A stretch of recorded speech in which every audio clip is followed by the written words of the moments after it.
But then I did hear opinions. Here, I'll give you another one. Why did I go to Charlie Kirk in particular? It's going to be another, oh, well, they were against corporate. Oh.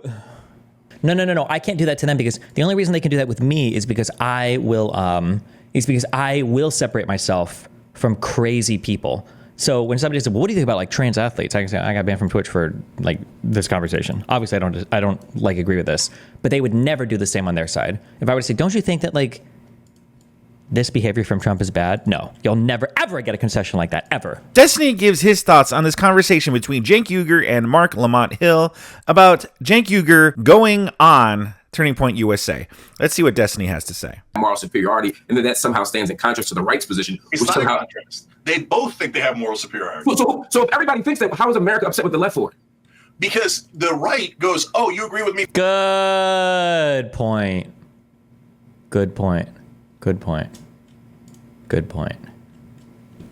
We scold ourselves over so many things that the right does without fear or question. 5%, come on in. I'm willing to have that conversation. I'm willing to do this.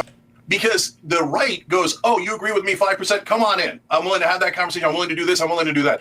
First of all, bullshit. People, this is true of the left and the right, by the way.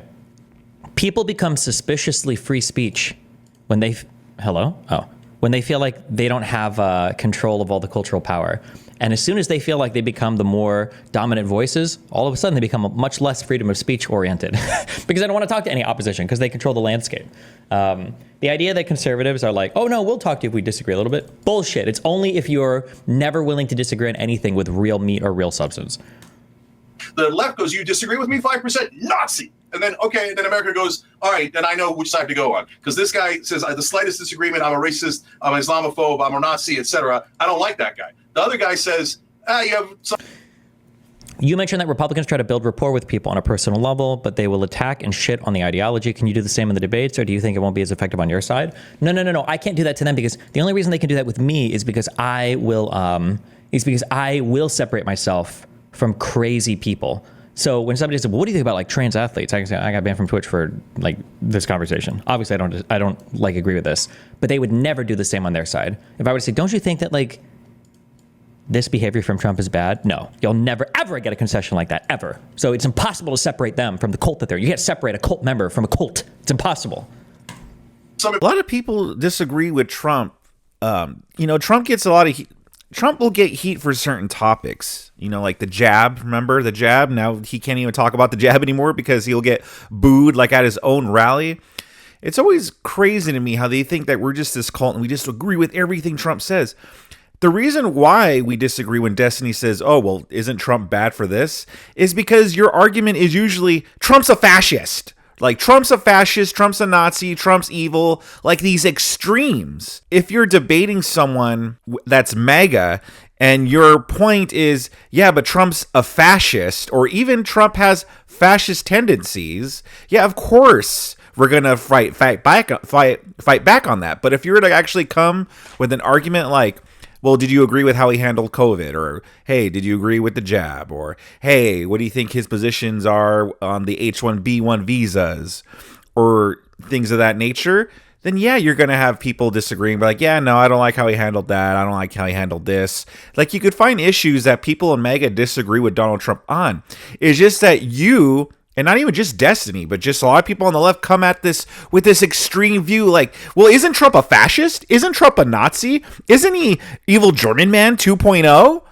And it's like, well, of course we're going to have to defend against that. You have tons of opinions I don't agree with, but you're welcome here. It's not rocket science. It's just politics. Of course, the side that's more welcoming is going to get more voters. And that's exactly what happened. That's why they won the popular vote when we thought it wasn't possible. So stop blaming everyone and start listening to people. So when I listen to the right wing, yeah, they still had tons of opinions I don't agree with and I think are problematic. But then I did hear opinions. Here, I'll give you another one. Why did I go to Charlie Kirk in particular? It's going to be another, oh, well, they were against corporate. Oh. Let's see. Because when I interviewed him at the RNC, I thought we were going to have a brawl, right? And he comes in and sits down and then agrees that BlackRock buying all the residential homes in the country I did pre-watch this. Is a terrible idea, and that the government should stop private equity, Wall Street, from doing that. That's amazing. I've never heard a right-winger say that. Every time I talk... They've been saying that for like 8 years. I had a conversation. I can't. Treat from doing that. That's amazing. I've never heard a right-winger say that. Clickety-clack, clickety-clack, clickety-clack, clickety-clack.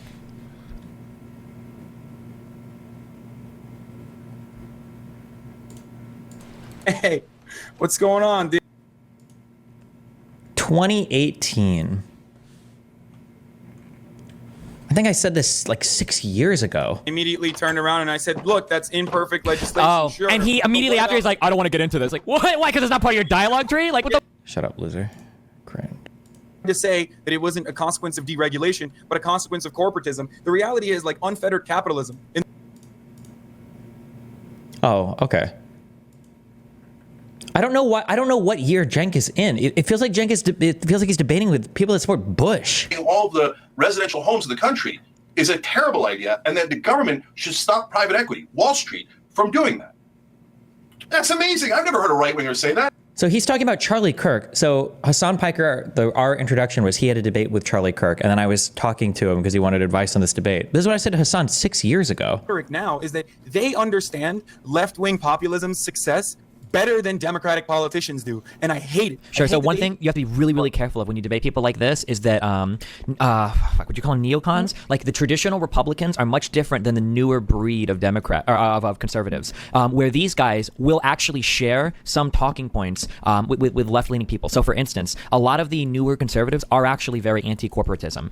So, like, do you know who, like, people like Nick Fuentes is or any Jane Valsup, these kinds of these people? They're white nationalists. Yeah, they are. The white nationalist dudes, sure. But this is in regards to his debate with Charlie Kirk too, because there's times where Hassan tried to own Charlie Kirk on like big business when he was on stage, and Charlie Kirk was just like, oh yeah, we hate large corporations too. But this has been the case with MAGA since like 2017 and onwards. This is not new. So I don't know how Cenk is like just now discovering this, unless he's kept up with literally zero political conversation in the past half decade. Buying all of the residential homes in the country, I don't know how he has is a terrible idea, and that the government should stop private equity, Wall Street, from doing that.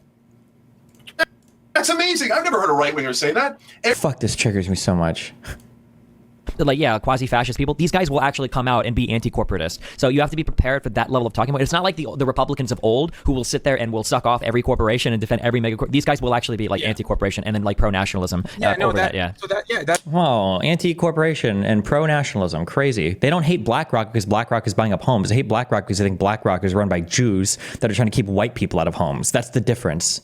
Every time I talk to the right, do you think that's a mainstream right-wing position? Do you think that even a close to mainstream right? Wait a minute. I don't know if I misheard that, but did Destiny just like kind of like, oh yeah, well, Mega's always been about corporations, like against BlackRock, but then he says that, oh, the reason we're against BlackRock is because the Jews are taking over. Does he? I mean, like, again, correct me if I'm wrong, but is he just saying that all Megas hate Jews or what? Position. Yes, among their voters, that is totally mainstream. Among their politicians, no, they're just as corrupt as the Democrats and the Republicans in Congress are the most corrupt people in the whole country. So they both love donors. Real talk, does it feel good to be right like 6 years in the future? I wasn't even right 6 years in the future. That was right 6 years ago. This isn't even like that wasn't even a prediction. That was just looking at what was happening or had already happened. BlackRock. I mean, you Democrat and Republican politicians would have an exercise in who could, pleasure them quicker. But the right-wing voters don't want their houses bought up either. And nobody outside of me and Anna know that because nobody else is willing to talk to them. And that's, in fact, when we say, they go, oh, no way, they're lying, you're lying, everybody's grifting. No, they're not lying and they're not grifting. They don't want their homes bought up by private equity, and we don't want our homes bought up by private equity. For God's sake, let's talk to each other enough to find out where the agreement is. You identify as pro-Palestine, correct? Oh, 100%, yeah. Would you go to a conference similar to this? Would you go to a conference like this one and ask them what they think about Palestine? Well, here's what you got to see, Mark. Okay, listen. Okay, we're not going to agree on everything, and I know we're not going to agree on everything. But they want to cut military funding. They want to defund the Pentagon, and let's start there. For Zionists? Yeah, definitely, 100%. And I've done very similar things already. Yes. And you sit on stage with Yoav Gallant and Bibi Netanyahu and talk about the points of agreement. Oh my God, I would love to do that. Yes. Okay. Because then I could get to challenge Netanyahu and Gallant to their face. That would be amazing. Do you think that you challenge these people to their faces to the extent that you would Gallant and Netanyahu? Because I didn't see a lot of challenging. Yeah, but you're seeing one snippet there. First of all, that's what I'm asking. I'm asking because I don't want to presume. So Mark, so two things about that. Number one, this was a venue where we were talking about a shocking new development where sometimes the left and the right agree. But I clearly said, and How is that a shocking new development where sometimes the left and the right agree? You know that like historically, like that we have agreed on things. Like that's not unprecedented. Like if anything, Yeah, unless you're a contrarian like Destiny, who will just, go against whatever you got to say. So, but I will give Destiny credit. He is correct here. Cenk, he seems to be on his little grift journey here. Like they lost the election, so it seems like he's trying to save face, and he's saying things that like, oh yeah, the left and the right, they never agreed before, or oh, yeah, the right, the new right's actually anti-corporation, and Destiny correctly points out, no, they've been like that. Which is more, that's what makes the whole Cenk thing annoying. Like he's acting like, no, MAGA's different now. And it's like, no, we've been this way. And I don't know if he genuinely has never known that because he's been too busy calling us, Nazis and fascists and insurrectionists and all these things. So I don't know if he generally doesn't know that, or if he's just, again, he has known that. He was lying all these years, but now that the jig is up, he has to do a complete 180 and be like, oh no, see, he has to go and lie and say, no, they're like that, to kind of explain why he's never brought it up before. So listen, not a fan of Destiny whatsoever, and if you've been watching my videos, you'll know that, but I think he is right here. He is correct here. We've been talking about Cenk Uygur in this interview with Mark Lamont Hill. Cenk Uygur's acting like this is all new stuff. But no, if you've actually been paying attention, it is not new. We've been anti-corporations. We've been willing to talk to the left. It's just that the left, as Cenk is seeing now, is not really willing to talk to the right. I mean, look at all these shows that Cenk has to go on to explain himself. All these lefty shows, Mark Lamont Hill's show, Francesca Fiorentini. Like he has to do all these rounds just to explain himself. It's freaking silly. But what do you guys think about that? Sound off in the comment section below. Subscribe to my channel if you enjoy content like this. And if you do enjoy content like this, I got a whole bunch more goodies for you on the screen to click away and enjoy.